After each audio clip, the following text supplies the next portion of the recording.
Live Tamil செய்திகள்.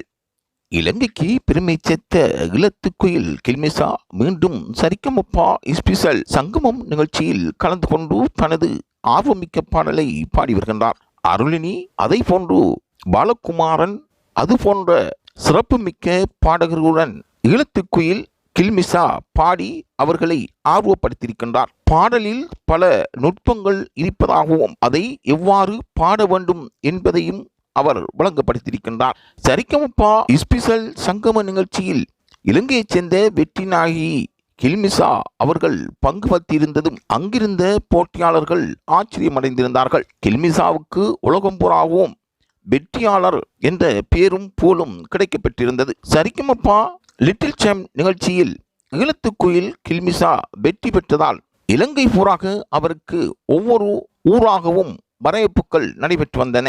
கில்மிசாவுக்கும் அசானிக்கும் தனிப்பெரும் இடம் இருந்து வருவதாக கூறப்படுகின்றது. அவர்கள் இரண்டு பேரும் சிறந்த பாடகர்களாக பார்க்கப்படுகின்றார்கள்.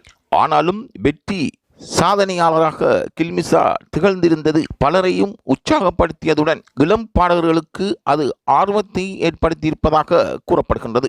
ஈழத்துக்குயிலான கில்மிசா மீண்டும் அவர் பாடல் துறையில் தனது திறமையை வளர்த்து கொண்டு பின்னணி பாடகராக மாறுவார் என்பதுவே ரசிகர்களின் விருப்பமாக இருக்கின்றது. ஆகவே கில்மிசாவின் தொடர் இசை பயணமும் அவரின் முயற்சியும் வெற்றி பெற வேண்டும் என்றும் சரிகமப நிகழ்ச்சி இவ்வாறான ஏற்பாடு செய்து கொடுத்தமைக்காக அதுக்கும் எங்களுடைய லைவ் தமிழ் செய்திகள் நன்றிகளை தெரிவிக்கின்றன.